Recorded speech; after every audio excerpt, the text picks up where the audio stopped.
Hello, and today we're going to be talking about the contracts and why adding something called risk management clauses is really important for each party involved in the contract, and that will help to make sure things go smoothly for both parties. So, why do we even need the risk management clauses? Think of your contract as a detailed plan for a business journey. It outlines the route, responsibilities, and the goals. However, just like any journey, unexpected things could happen. Entering the risk management clause is strategic planners of the contracts. Consider them as an architect ensuring a smooth construction process. Imagine that you're building a house and suddenly there's a shortage of materials or unforeseen weather delays. These clauses act like a blueprint adjustment, providing clarity on what happens when unexpected things occur. They are the problem solvers, making sure both parties are on the same page and can adapt to the changes without unnecessary stress. Now, let's look at the things from the Vegetable Greenhouse Corp viewpoint. They are like the planners in our business story. One key tool they want in their toolbox is a force majeure clause. Think of it as a safety net for unexpected events, like a superhero cape for business challenges. For example, imagine a big problem globally that affects how things move around, like a big storm stopping the trades. This clause is their power that allows Vegetable Greenhouse Corp to take a break from their normal work without getting into trouble. It's like having a backup plan when things really get tough.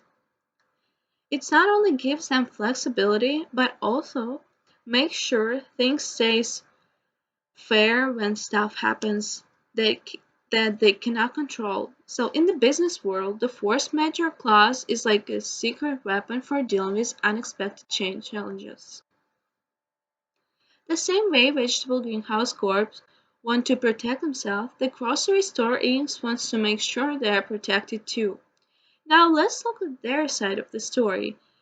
They are like the customers in our business adventure. One tool they want in their toolkit is indemnity clause. It's like having an insurance for unexpected problems. Here's a simple example. Let's say Vegetable Greenhouse Corp can't deliver fresh veggies as they promised. The indemnity clause is like a safety net for grocery store Inc. It helps them to get their money back for any losses they might have because of the veggies not showing up. It's like having a plan B to make sure the grocery store Inc. isn't left in a tough place if something goes wrong. So, in the business, indemnity clause is crucial tool for grocery store Inc. to make sure they are covered if things don't go as planned. Lastly, both parties agreed on something called arbitration. An arbitration clause outlines the process for resolving disputes outside of the traditional litigation.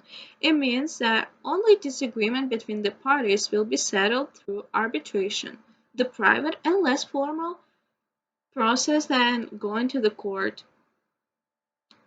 Both Vegetable Greenhouse Corp and the grocery store Inc. prefer this clause because it's like having a fair judge in the case there's a disagreement. Instead of going to the big courthouse, they rather have someone neutral help them solve any problem. It's like choosing a playground where anyone feels comfortable, making sure that the game stays fair and friendly.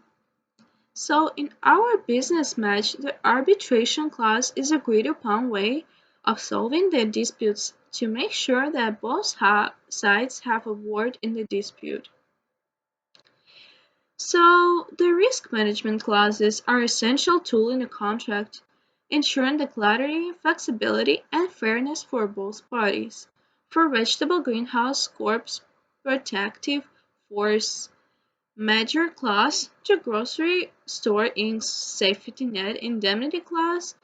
Each clause serves a critical purpose. The arbitration clause, a shared playbook for dispute resolution, adds up a layer of professionalism to the agreement.